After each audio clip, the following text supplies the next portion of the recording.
I'm just waiting for a few people to hop on, Chris. Ralph's going to share it around real quick. No problem.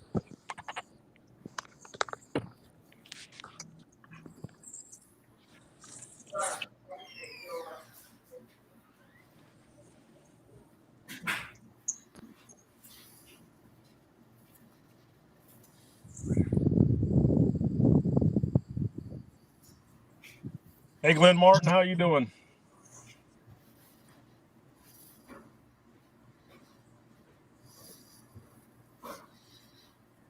All right, for those of you that are on, give us just a few minutes. We're giving it time for a few people to hop on, and Ralph's going to share it around so more people see it. And we'll get started in just a few.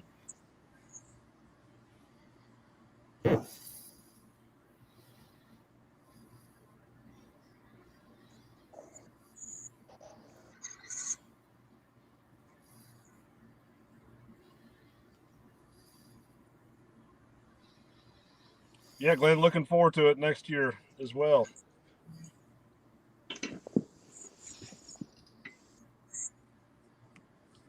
Hey, John. Hey, Travis.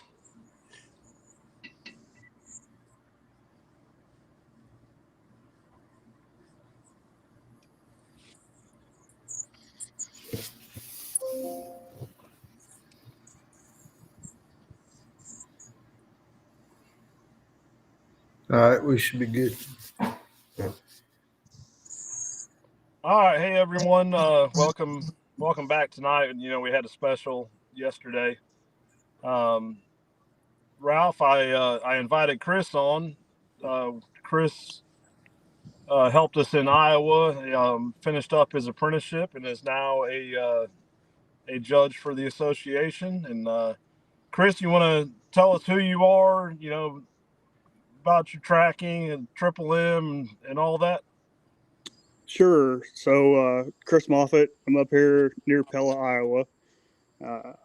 This will be my fourth season coming up that I've been tracking for the public. I was doing it several years before that, just for friends and family across the states. Got Triple M Hounds and deer tracking. We currently do have a nice litter of little Catahoula pups. Throw that plug out there. But, yes, sir. No, it was a great weekend up here. I appreciate you guys making the trip up. No problem. So, what did you think of that finish line for Jeff? That was awesome. Man, I was happy to be able to be a part of that. Maybe the rooster wasn't quite as happy as I was, but it went great. And, you know, being able to see Jeff finish that out, it was just awesome.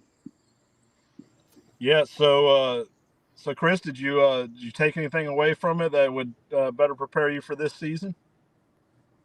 Whew. I need to work more. You know, I don't. It doesn't matter. I don't think where you're at or what kind of seminar you go to. You're absolutely always going to take something away. I was pretty busy laying lines and running tests this weekend, so I didn't get to sit through a lot of it. But no, I tell you, being able to watch other people work their dogs and pick up little things from them, man, it goes a long way with yourself. Oh, it sure does. You know, you don't realize just how much you can take away from watching someone else. And, you know, as you know, we talk all the time about working together and teaming up. And, you know, a lot of times some of us will just leave our dogs in the truck and just go tag along with someone else. And every bit of that's a learning experience. And, you know, I titled this tonight's preparation for the coming season. And, you know, part of that is, you know, start thinking about teaming up with your fellow trackers and networking. And, you know, of course, like I said, I always enjoy teaming up and not always running my dogs. You know, I learn a lot. The other side of that is you can learn a lot between now and season, you know, just videoing your lines and seeing you know, how your dog reacts when it's on line, off the line, you know, is the tail up, tail moving, whatever sign they may have. that you may miss, and then you watch it on video and get to review it, and you see so much more. For us, our season opens Saturday, so if you haven't done that already, you're behind the 8 ball. Yeah, I tell you, being able to run behind those other dogs on their test lines, it's so much easier to pick up on seeing all those little tells from the dogs when you're not the one that's actually holding on to the lead and following them around. Right. So the whole video thing, I think it's definitely something that everybody should think about or look into. Yeah. So what are some of the things you do before season to make sure you're prepared? I stock the beer fridge first and foremost. No, I'll go through all of my gear, make sure everything's up tight, replenish anything that I know I'm missing or is outdated, and I've already got my dog's food swapped out, got them on a little bit better food for the upcoming season, and other than that, wait for youth season to start so I can get those first few early tracks out of the way and get ready to run for when things really start getting hot and heavy. Yeah. When does your season open up? Youth season opens up here in a couple weeks, and then archery season here in Iowa opens up 1 October. Nice. The Missouri season opens this weekend, I believe, and I usually get in a few early bow season shots down there in Missouri as well. Nice. Yeah. I had some questions come in, or some questions, comments, stuff they wanted us to talk about. And one of the things was the Garmin tracking system. There's been a lot of questions around that, and the 100 versus the 200 versus the 300, and then of course you have the Alpha 10 and all that. One thing I do want to say before we even get into depth on those, make sure your handhelds and collars are updated prior to season. I was having some issues with my handheld. I know others were, and I went on there. I have the 300. Well, I have a 100, 200, and 300, but my 300, I went on there and tried to do the update on the Wi-Fi, and it would not. It showed it was up to date, but then when I hooked it up to my computer, I was 2 updates behind. So you guys make sure you do that before you get out in the woods and have an issue. Hang on a minute. Yeah. Let me make a note. Yeah. Yeah. So on that topic,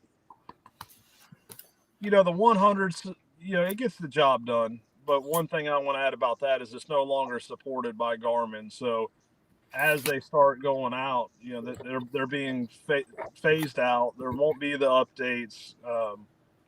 So if you're in the market for a handheld, you need to save some money. I would encourage someone, if you really want to save money, to get an Alpha 10. I wouldn't even, right now they have a $200 off for the 200, but again, it's being discontinued, and how long are they going to support it? So if you're budget minded, get the Alpha 10, and you can still link it to your phone if you need maps. But for the majority of the country, as on lead trackers, the Alpha 10 is all you need. Now, if you're an off lead tracker, I say 300 all the way. The battery life is so much better.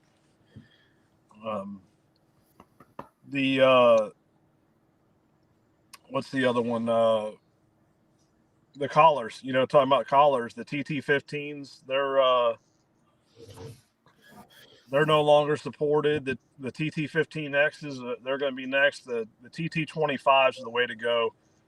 With the standard battery, if I remember right, it's I think 40 hours battery life. Now they have that extended, which is like 100, I think 120 hours. It's crazy.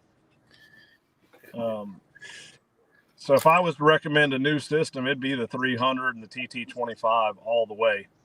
And the TT25, they don't make a mini collar anymore, so you can get that zero band for the small dogs. So that's just some stuff to keep in mind. Do you have anything to add on that, Ralph? Do what now? Do you have anything to add on that? No, I think Jason sent me something yesterday. They're actually sending out the bundles now where you can get the mini, that I don't know what to call it, the actual name, but where it shortens up the transponder to the battery. Yep. Yeah, and they already have them on it now. Right. Yep. Yeah, and you can even get the extended battery now, which makes the size of the collar about like the TT15s, but it's lighter weight. So if you really need longer battery life than 40 hours, which I don't think you do. Yeah, I can go all weekend without needing it. So I don't know that you need it. Plus, we were looking at them yesterday, and it changes the adapt or the charging end. So it's not the same as the TT25s, the normal ones. So if you want them, we decided not to do that and just to stay with the regular TT25 so we could interchange things. Yeah, and that 300, the screen quality or the image quality is so much better. I mean, night and day difference over a 100, and even brighter and clearer than the 300. So if you guys are in the market as season's coming up, the two I recommend is I recommend the 300, but if you're an on-lead tracker that's just looking for a solid backup, more budget friendly, go with the Alpha 10. So now, Chris, what kind of lead do you run? So I run the climbing cord, the climbing rope, good stiff rope. I switched over to it this last fall, and I tell you, I don't think I'll ever change back to anything else unless someone could show me otherwise. But it's been great. I love it. It doesn't get tangled up, and it's been good for me. So let me ask you this: now that you've judged quite a few dogs, have you seen differences in the lead materials and the type of leads on test lines? Oh, absolutely. Get rid of those little cloth leads. Those things tangle up and are absolutely horrible. What about the biothane? What do you think of the flat biothane? I didn't see a huge problem with it. There was a few times that I seen some of the flat biothane getting tangled up and a little hard to pull through some of the thicker brush. But yeah, I got to stick with the climbing rope. I really like it. Yeah, I have to agree. What about you, Ralph? What kind of lead do you like? I use I got the little dogs. So I use the smaller check cords like y'all were talking about. Yep. Climbing cords, the hard ones. They just no problem at all. Them dogs, nothing hangs up. And they can slide right through things, and we're going under everything, so a lot of dropping and a lot of picking back up. So it does good as far as I'm concerned. And I've had the others and hated them. Oh yeah, they just cinch down on everything.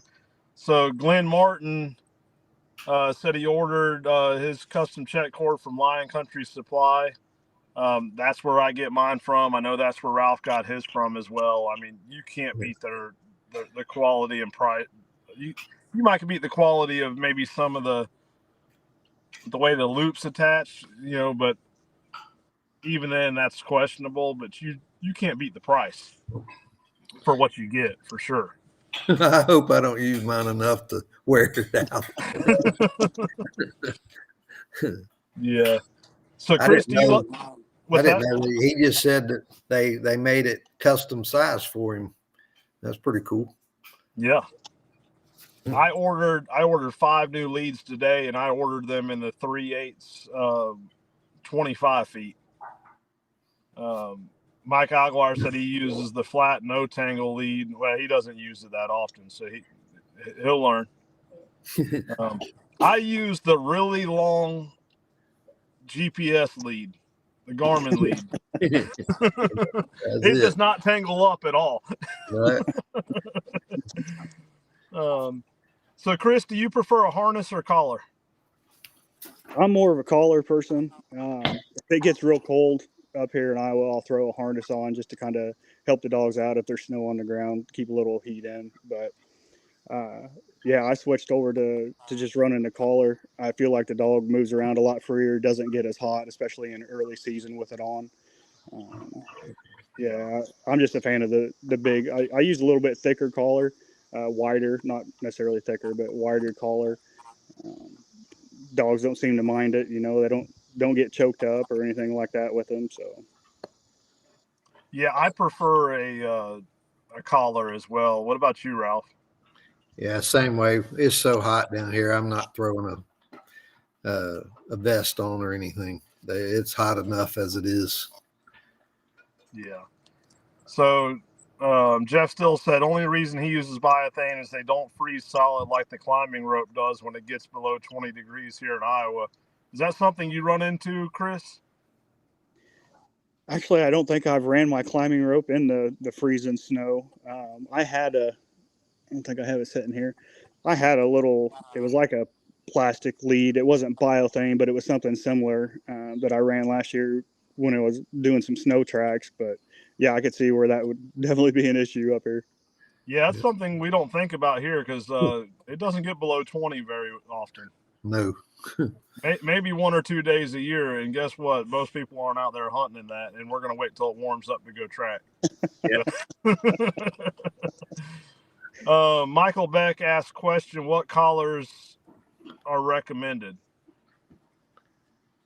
So I'm assuming you're talking about regular collars. I can't think of the name of that material. I just use the collars at the feed store. Yeah, I don't. Dayglow? Dayglow, is that what it is, Ralph? I don't remember the name, but it's the ones that when the light hits it, it kind of charges it up and lets it glow. Yeah, Some of them are reflective, so I like that. Yeah, I keep a reflective collar on them. What kind of collar do you use, Chris? Actually, I've got an Amazon special that I put on both my dogs.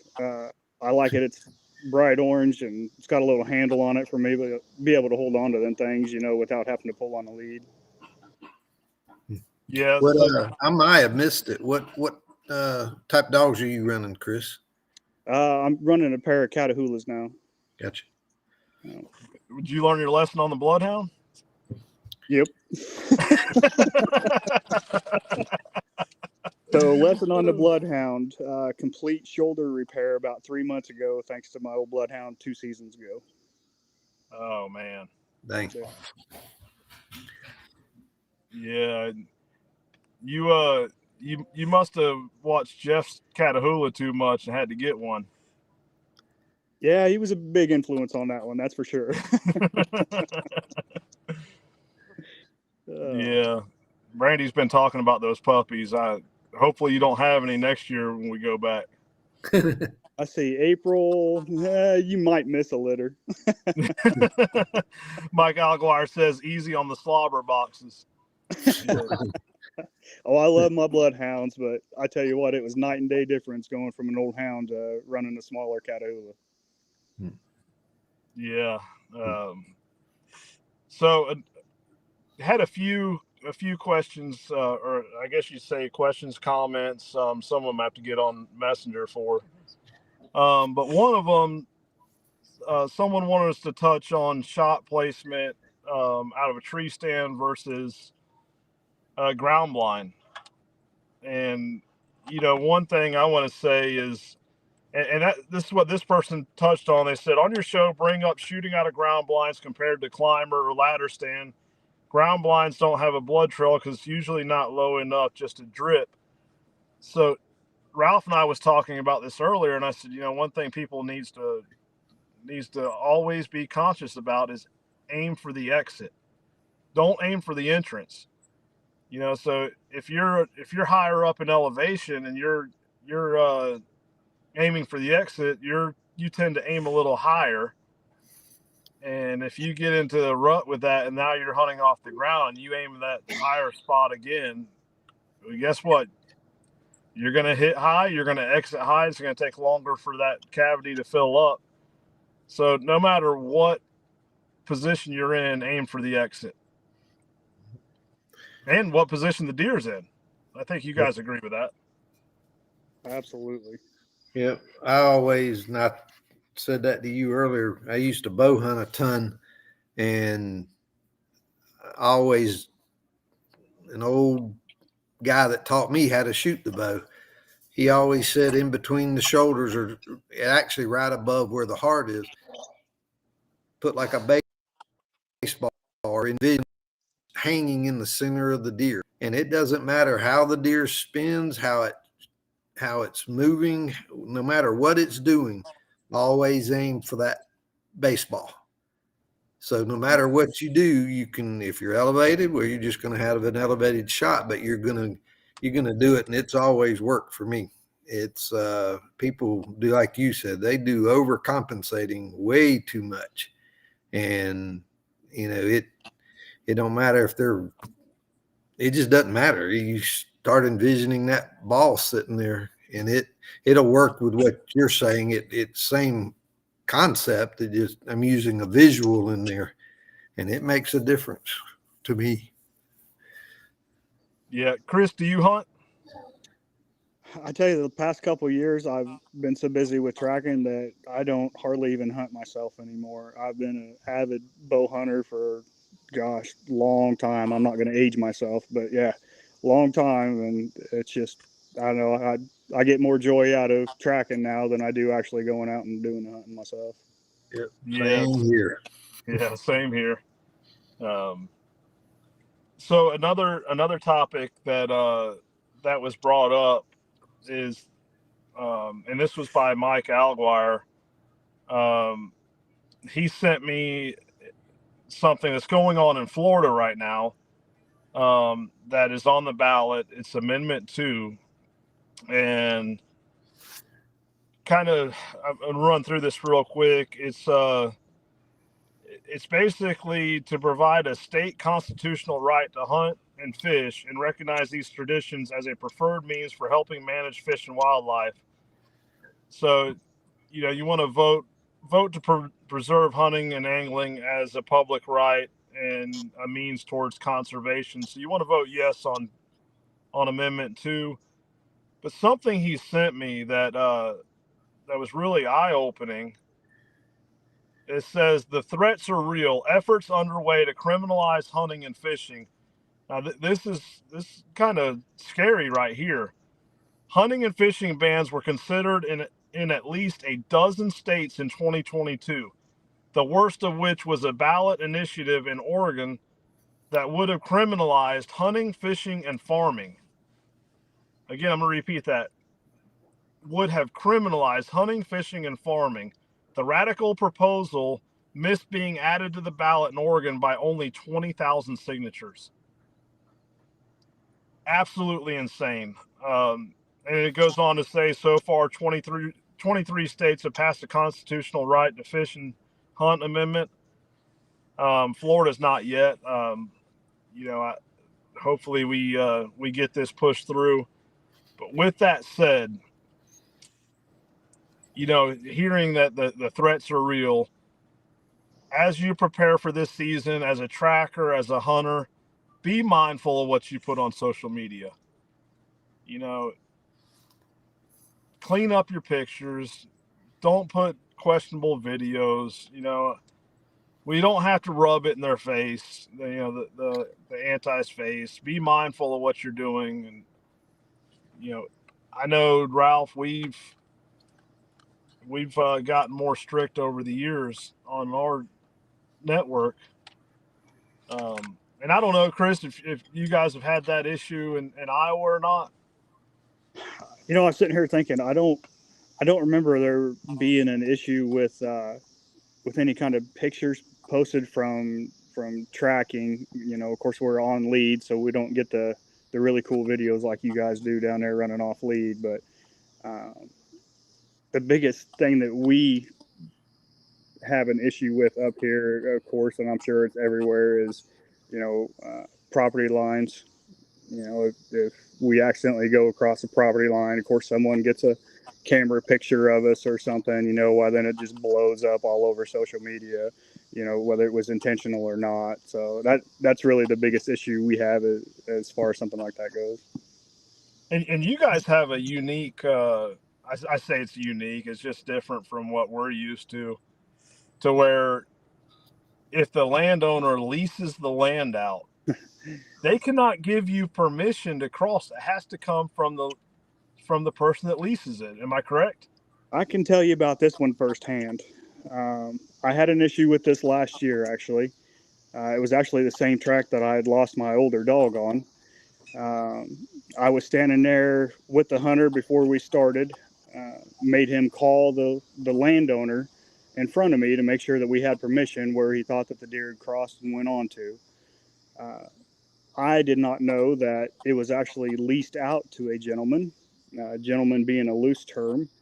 After this guy had found out that we had gone across tracking that other guy's deer, boy, he threatened to come at me with a lawsuit to pay for his lease, and it turned into a great big ordeal. And thankfully, I was able to kind of talk my way out of it a little bit and get him calmed down, but it was a mess. So yeah, if you're an Iowa tracker and you're listening, make sure that you know whether or not that the ground that you're going onto is leased and the leasee has given permission as well as, and not just the landowner themselves. So that brings up, another point. Make sure no matter where you are, check your laws and regulations. And in Florida, each wildlife management area has separate, different laws, or I should say laws, different regulations.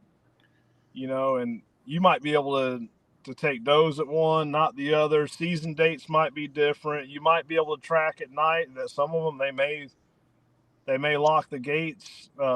So be mindful of wherever you're tracking to check the laws as laws and regulations change from year to year. So that's another good preseason check that you need to add to your list.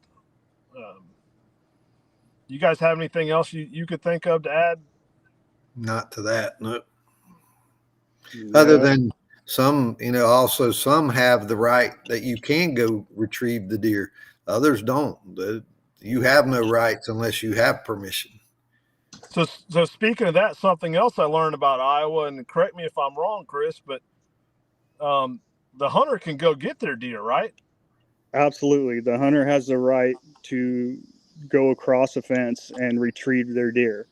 However, with the caveat to that, you need to have some kind of blood or something there at the fence, or visibly see the deer laying out on the other side of the fence to go retrieve it. But that does not give you the right to take a dog across that property line. No, sir. Yes. That was interesting. So, definitely check your laws and regulations all the way around. Another thing is some states has requirements for a hunting license for trackers. Make sure your hunting license is up to date.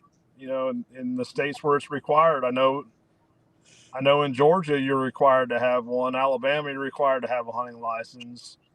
Pennsylvania, Maryland, there's a bunch of them. I don't. Iowa, do you have to have a hunting license to be able to track? Nope, sure don't. Okay, Ralph, you got your Georgia license? Yep. Okay. Georgia and Florida. I'm not going to tell you to add to the list. Yeah. I do have on. Well, I say that I just wrote the note to check the dates on it. Yeah, and for you hunters, make sure you have the phone number to your dragging buddies.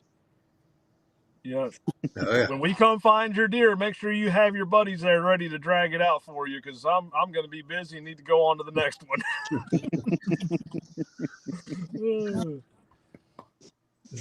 Yeah. So is there any type of gear that you recommend for trackers in Iowa, Chris, or anywhere else? You're going to want some good boots and some good gloves once the cold weather sets in, but just typical gear, I believe, is, as far as everybody else does around the States as well. What type of flashlight do you use? I've actually got a headlamp that I use. I bought at the farm store, and it's going 2 seasons now, and that thing's still rocking strong. Just some cheap headlamp. I love that thing. And then I keep a good stream light in my bag as well. Be able to reach out and look at things. Ralph, what kind of light do you use? I use the Coon type that what is the name of it? Same kind Jason Byers use. Cat Eye, I believe is the name of it. Yeah.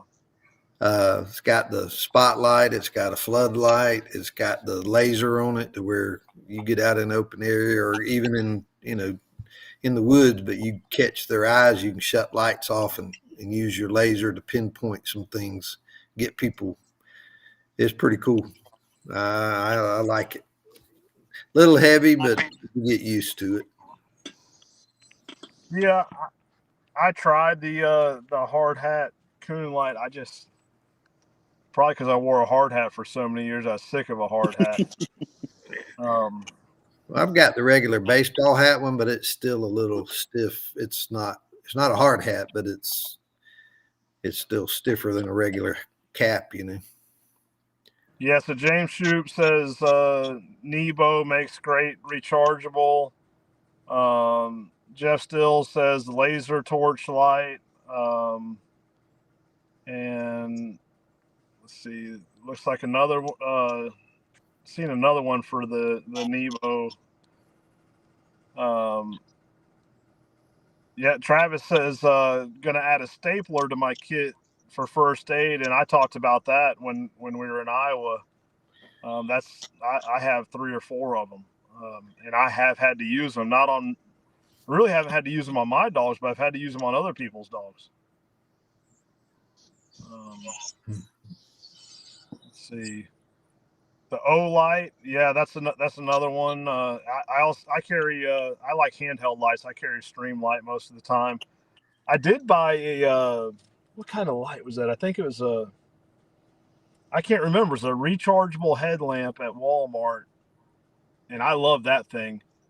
But one thing to keep in mind with your lights, some of the light colors will not show blood. And I learned that the hard way. I've got a couple of rechargeable ones that I bought that you can't see blood at all. And I'm walking along and not seeing anything. And then the hunter's like, oh, there's blood right there. And there's a bunch of blood. And I look, I can't see it with that color light. So that's something else to be mindful of. Yeah, I remember you talking about that this weekend about having a different color light. And it's definitely something to think about. Yeah. Yeah, Travis Bozeman said super glue. That's good to have for wounds. Your staple gun. Wayne Reese asked, "What's everyone's go-to bug juice?" I know Ralph, you have your go-to bug juice. What do you like to use? Well, mine's the tick and chigger spray, but it's the Repel in the blue can that you spray on your clothes, and the red can is for your skin. But those I've also got.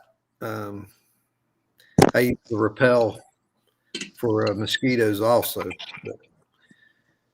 So I don't get ticks. If you use that spray, I just don't get them.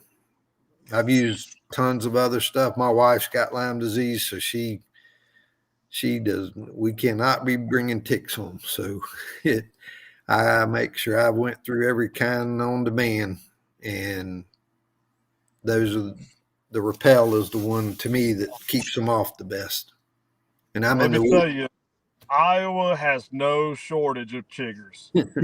I'm sitting here in the car in the Bass Pro parking lot in Macon, Georgia, wishing I had a wire brush for my legs right now. I'm sitting here scratching.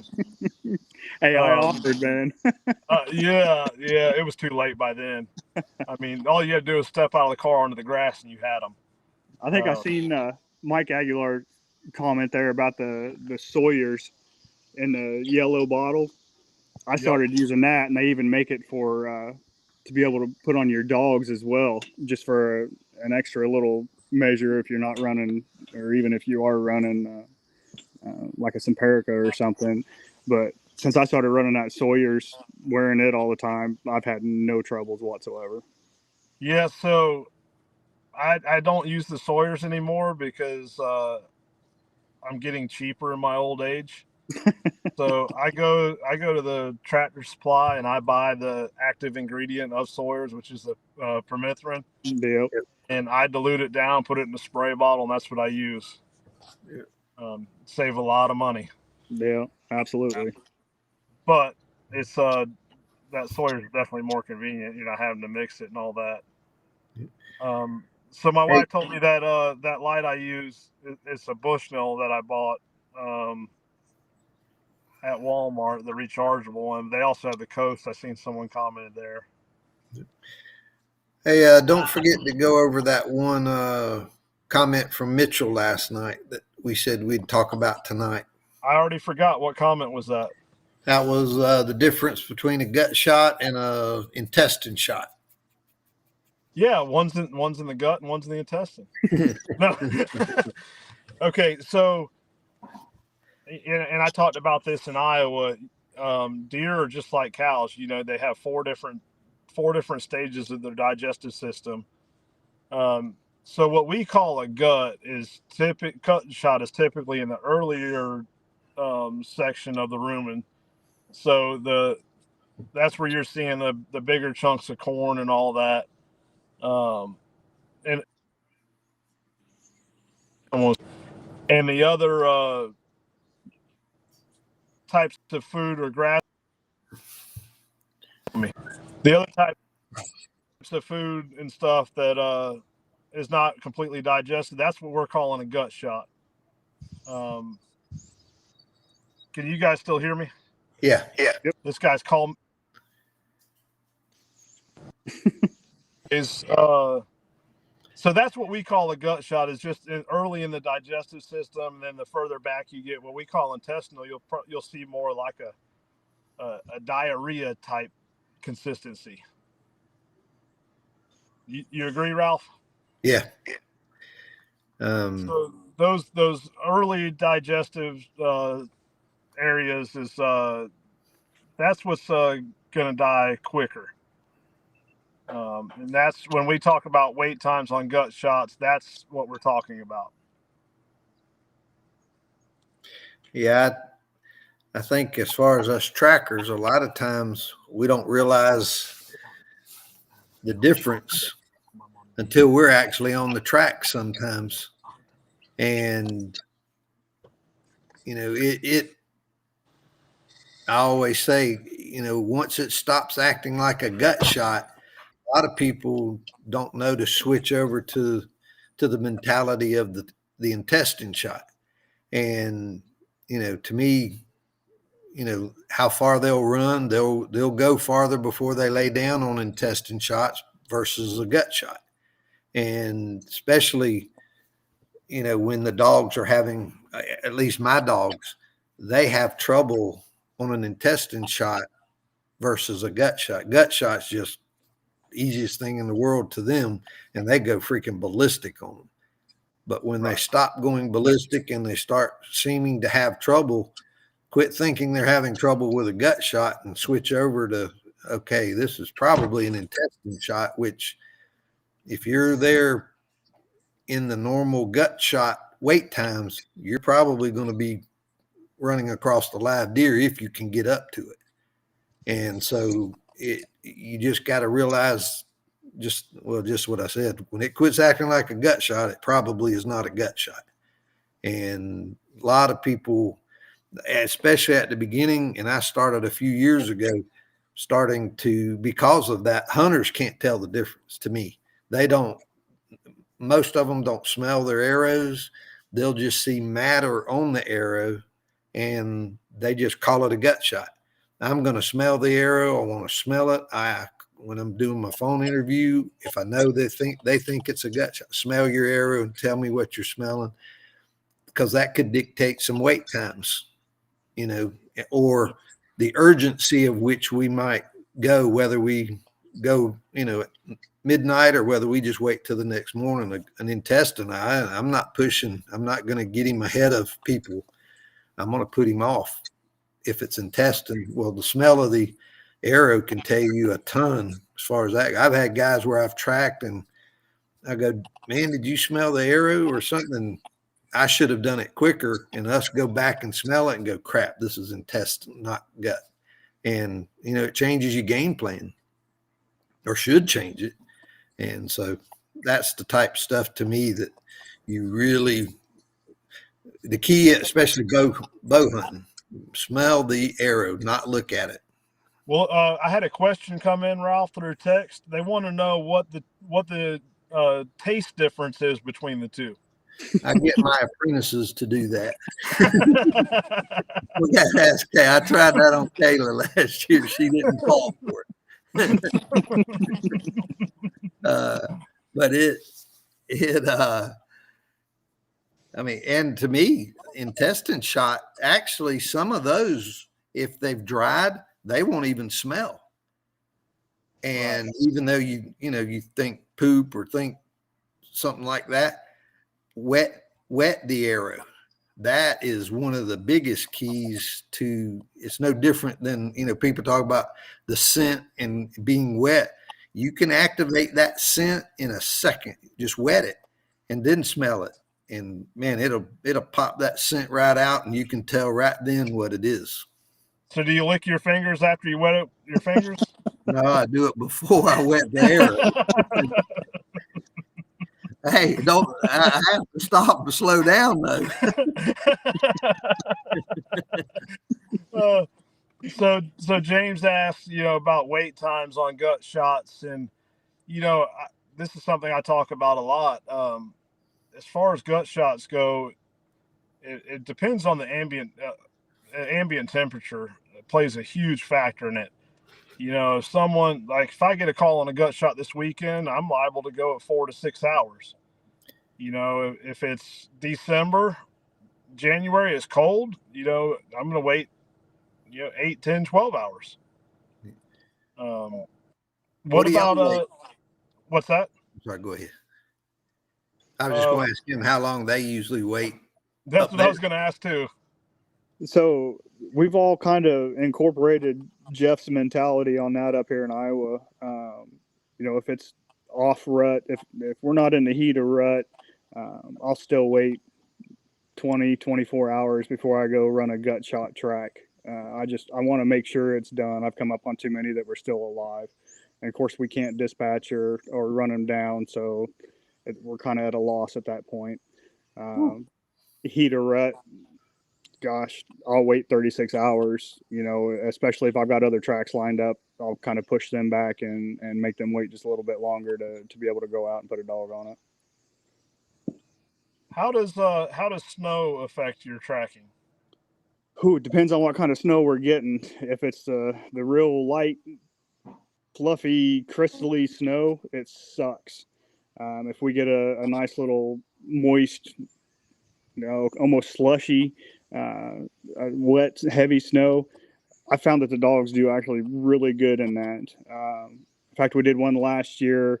I think we had like 3 or 4 inches of fresh snow on the ground. Couldn't see where the deer was when it was shot. Of course, you couldn't see any blood or any sign at that point. It snowed overnight after he had shot it. Went out and just kind of put the dog in the area, and the dog picked the line up almost immediately through that wet, heavy snow. Ran it for quite a while, and it showed back up on camera again the next day. But they ended up, I think 2 days later, killed that same deer that they had shot before. But I really like tracking in a little bit of wet, heavy snow. Yeah. So one thing I want to add to on the gut shot thing is, hunters, make sure you do like Ralph said, check it, make sure it's gut, or if you see any sign of gut or intestine, back out immediately. Yeah. Do not go in there, because most of the time those deer are going to bed really close. Yep, or relatively close, I should say. Especially, I don't know what it is about hunters wanting to hunt property lines. They always think the neighboring property has bigger deer. And we see it time and time again. It's going to lay down. It's going to expire in its first bed if you leave it alone. And we talked about this last night. You push it, you're giving more of a scent trail for predators to pick up on.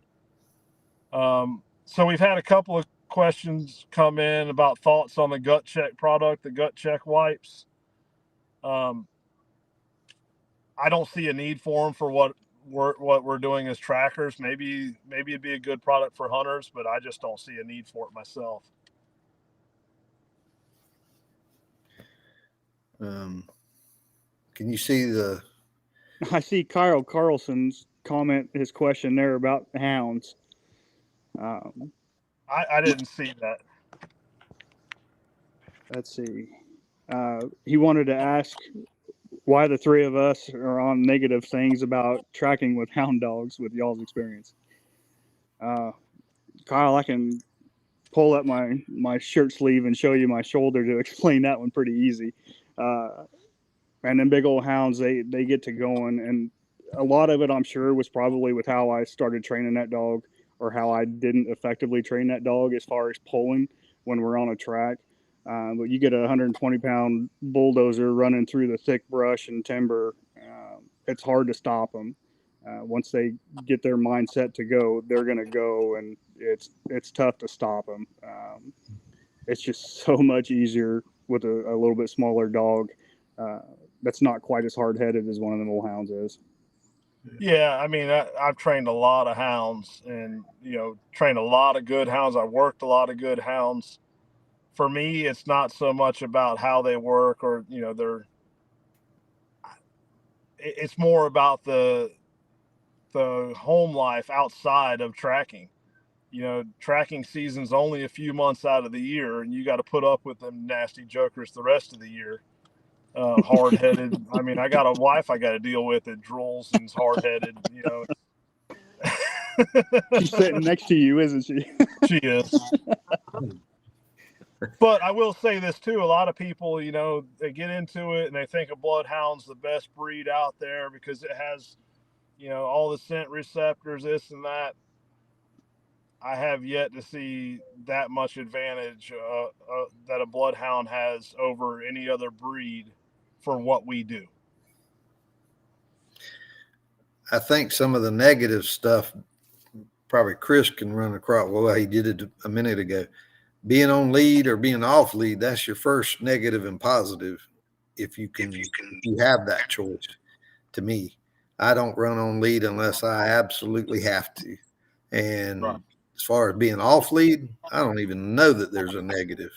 They just hound, and there is no way a human can do what these hounds can do. So any negatives, I don't know what a negative would be on it, unless you just got the wrong dog. But you better figure that out pretty quick. Yeah, that's something I want to touch on too. People ask me, how do you get lucky and get good dogs? And for one, it's not luck. It's putting in the work, training the dogs,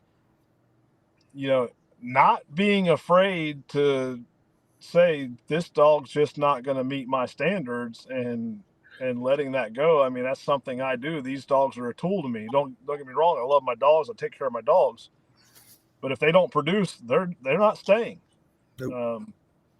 And that's the difference. I see people, I've got friends, their dogs are subpar. I've got a very close friend, some of his dogs are subpar and he knows it, but he's so attached, he won't do anything about it. So, what does he have to do? Come borrow some of my dogs. So, that's something else, you got to be honest with yourself, and, what do you really want? But the big thing, like I said, is you're going to have more time outside of tracking with that dog than you will tracking. Yep. So for me, I don't like the hard-headed hound in the off season. That's just my opinion, and I'm not saying there's anything wrong with them. It's just what I choose. I see there, Ashley and Randy had commented. Ashley, at this point, with my dog being a little bit older, my bloodhound, I could throw that pinch collar on him, and that joker doesn't care. He's just a freaking freight train. And to Randy's point, like I say, as I said there before, a lot of that had to do with his training. As I was bringing him up and getting him into the track, and it was my own fault for not instilling that from the very beginning. Once he had his mindset, it was set, and I wasn't going to change that. Yeah, anyone that remembers my old bloodhound buddy, they'll tell you that dog did not pull. He did his first season, and he and I had a come to Jesus meeting after that first season, and we no longer had that problem again. I tell everyone, you cannot keep up with the dog. You train the dog to work at your pace, not you try to work at the dog's pace.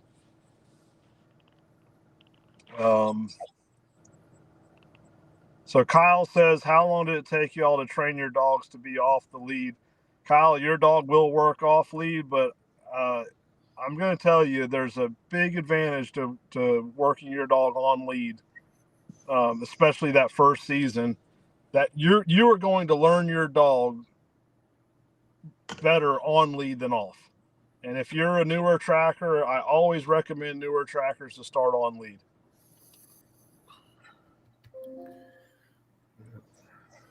I mean, we train every dog on lead. That transition is pretty simple. You collar condition them to return on tone, and they'll do their job. But I still recommend everyone, if you're going to track off lead, you need to put in the time on lead.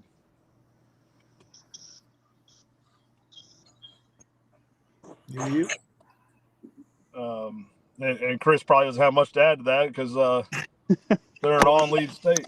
I'd love to be able to turn dogs out off lead. But yeah, it is what it is. Yeah. Yeah, it'd be tough for me to go there and track and not slip and fall. I got a good story behind that one too. I literally slipped and fell and dropped the lead on Red on my older Catahoula last year, and that's when I lost her because she was hot on track and she didn't stop.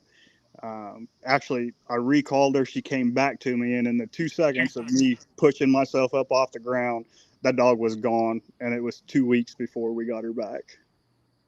Yeah. So you don't run a GPS on them? I do now. so let me ask you, do you recommend on-lead trackers to run a tracking system? Yeah, I was just 110%. I was just figuring to say, we get a lot of people say that, why do I need the Garmin? That right there is why. Ask Mike Aguirre, lost his for 3 days a few years back. I did the same, was it about 12, 13 years ago? I did the same thing. I had a dog slip a harness on a deer that jumped up in front of us. It slipped the harness. I didn't have a tracking collar on. Took a long time for us to get that dog back. And even with tracking collars, now it's a fundamental 100%. I will not take the dogs off of the tailgate till my collars are synced up. And I got distracted one time. James Long came and bailed me out one day because I lost her in the woods, and I heard her bark one time, but I'm deaf in one ear, so I can't tell directions, and I didn't know where to go. And we were close to Okefenokee. Son, I was a nervous wreck for 3 hours till he got there. And you remember me calling you about it. She was 15 feet away from the deer, but we didn't know where she was, and my collars weren't synced up. Yep. So I make sure them things are on. That scared the mess out of me that night. So I want to add to that, especially you trackers that travel a long ways, or I say a long ways, 30, 40 minutes to hour, 2, 3 hours, make sure you turn that handheld and that collar on about 20 minutes before you need it. Because if you travel a long distance, it takes longer for that thing to sync up. And just because you can hit the tone button and hear that collar beep does not mean it's synced up. Yep. That is true. That's the good thing about the new collars. You don't have to turn them off as much. Right. I used to, before these, I'd turn them off and on, and plug them in between. I don't even take my charging stuff anymore because they're going to last the whole day, no matter. They're not going to run down in a day. No, and Randy Duvall said this is a good point. You know, his dog was fighting a deer, and deer hooked the collar and popped the GPS collar off, and he got her 4 days back. Got her back 4 days later because he had an ID tag on it. I run ID tags on all of my dogs. I actually had an Axis buck hook Dixie. It was brand new GPS, a Garmin GPS collar I put on that day, never used. And Ralph, you came and helped me that day. Yep. I called Ralph. She had the Axis buck bait up, and the buck hooked her, popped the collar off. It went underwater. We had no idea where it was. She went silent on me. I called Ralph. Ralph, you drove what, 2.5 hours to come help? Yep. Just before you got there, she came back to us. But you know, that's a good point. You know, we always have. I have. Well, it's a requirement in Florida. Have your name, address, and phone number on your dog. The other thing, you know, is it doesn't hurt to have microchips, just in case someone finds them. They can run them to the vet and get back in contact with you. Yep.